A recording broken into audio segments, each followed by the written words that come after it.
Today we're going to focus on QR codes. QR codes are real popular with events these days, and there are a lot of different ways you can use them. We're going to cover a lot of different aspects of QR codes. We're going to start with the basics, pre-meeting show promotions. We're really going to focus most of it on on-site. That's where the most innovative uses are and the most practical. And then we'll get into some of the guts of how to create QR codes. There actually are ways to create not very good QR codes, so I'm going to talk about that too. So what's a QR code? Well, QR stands for Quick Response, and it was actually created by Toyota in the 1990s for manufacturing purposes. Really, nobody had heard of them until recently when this smartphones came out, and then they became real popular. What I really like about them, we worked a lot with 1 and 2D barcodes over the years for lead retrieval and other types of scanning, and we've always found those a little bit more difficult to scan. They're a little bit more finicky about the material they're printed on. QR codes, on the other hand, they just scan beautifully. We've never had problems. We've even tried pouring coffee on the QR code and crumpling the paper up, and it still scans like a champion. So we're just big advocates of this. They're also just simply visually more attractive than the 1 and 2D barcodes. So in some ways, they add a little character to wherever they are.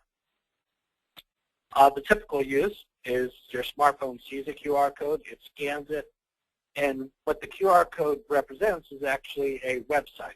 It's a link to a website, and so the smartphone scans the code, gets the website, and then brings it up on your device. However, there's a bunch of other uses you can use QR codes.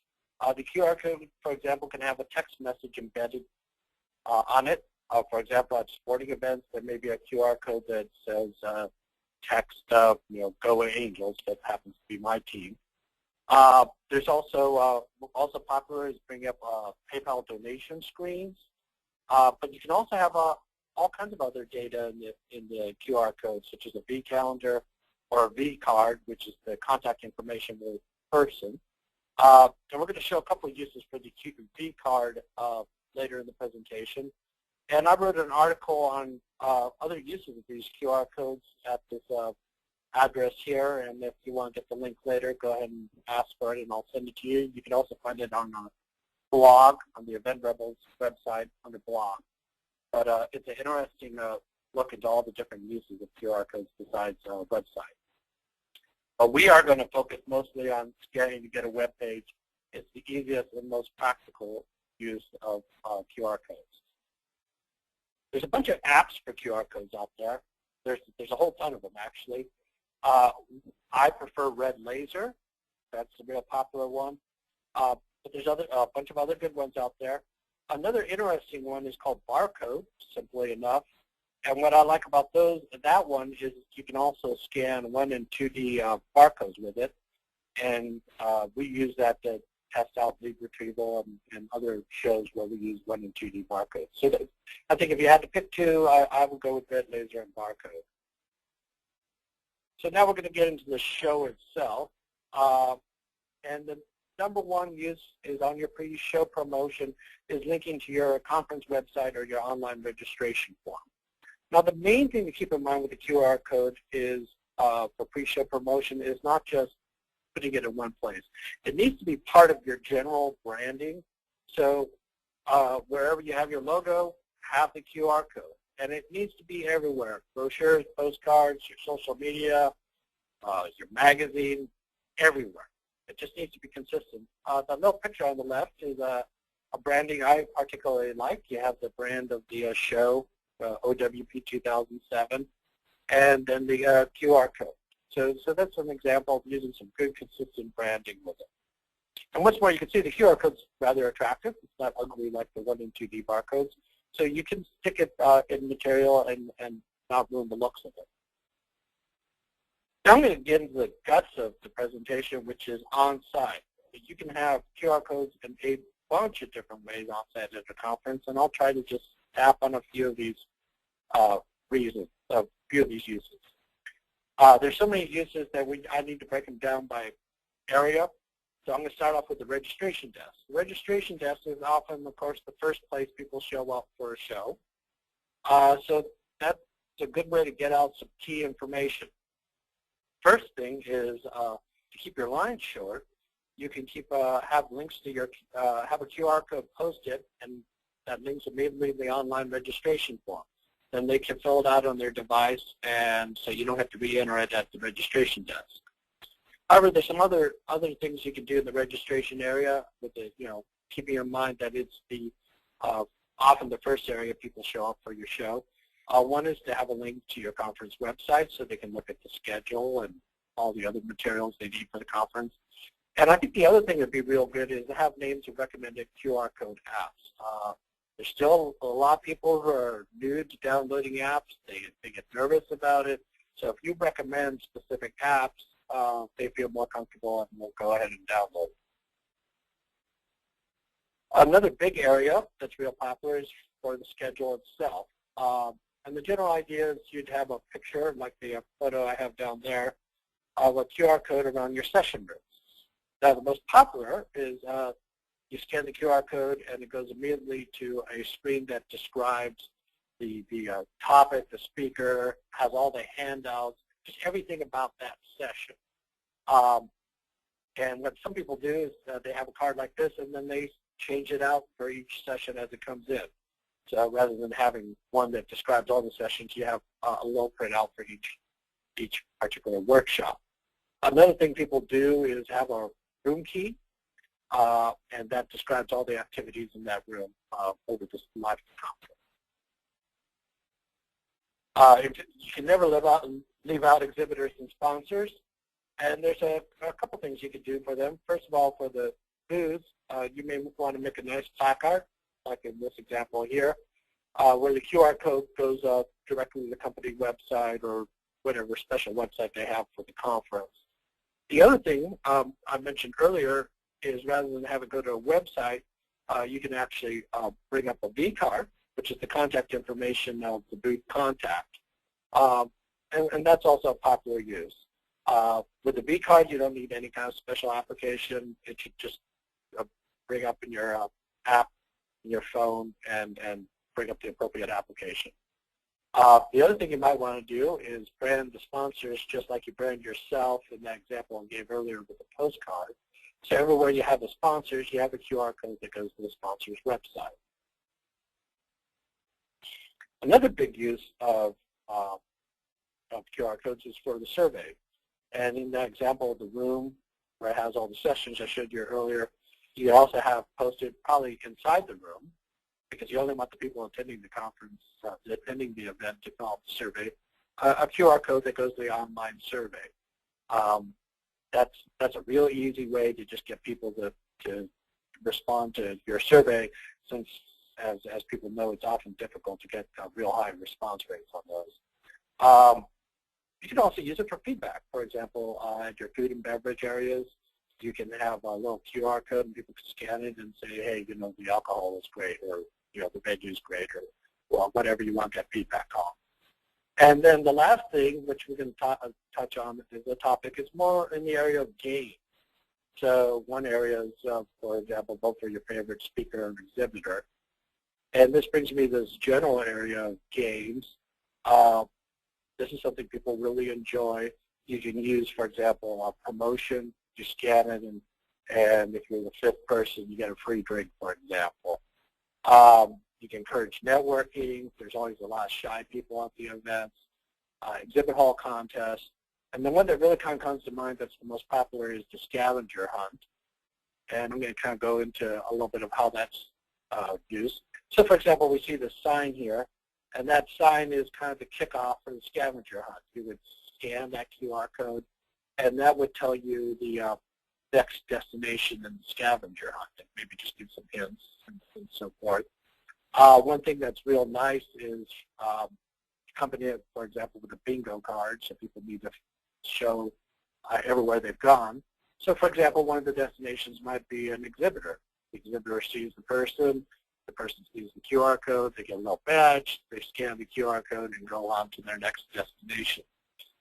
When people have completed or maybe even spell out bingo on their cards, they can go to the final destination and enter their completed card, and then they can be part of a general contest and win something rather extravagant, for example, a car or whatever. And needless to say, this is perfect for the exhibit hall. It's good to get people to walk the floor on top of the exhibitors, so that makes the exhibitors happy, and the attendees have a lot of fun. So this is a kind of thing to play around with. Nothing super fancy, but everyone with a smartphone gets to participate in this little show. Some of the other things you could do is have links to the hotel, to the restaurants. People can pre-order drinks, tickets, maybe a QR code for the baseball game that's in town. And one thing to keep in mind with all that is you can always attract sponsorships. So, for example, on all the placards and all the screens I show you, you can get a sponsor to pay for it, and then that's just a low chance to generate some more revenue. So now I'm going to kind of get into a different area, which is QR codes on badges, and there's a lot of things you can do here too. The first thing is you can scan the QR code and get a profile, and that profile, for example, can go to a website, or if it's an app, it causes the same activity to happen within the app, and that profile can include social media like Facebook, LinkedIn, and Twitter. So everybody before the conference would say, I want to share my profile. They might opt out, which is their prerogative, and they might include what social media they want to share, like, for example, their Twitter handle. And if you use an app, you can get a list of all the connections that you've scanned, and then download those contacts into your contact management system. Another way QR codes are used is for session tracking. The way that works is you would scan someone's QR code as they enter the room. And not only that, you can track them as they leave the room. And a lot of shows we do, they're very particular about people spending the whole time. There's a lot of people who try to game the system and go to a workshop for 5 minutes and then leave. And this way you catch them. Everything's time-stamped, so you can see those people who stayed only 5 minutes. And after all that, you can tie the information you collected to the surveys that we talked about earlier, and also CEUs and certificates that can be issued.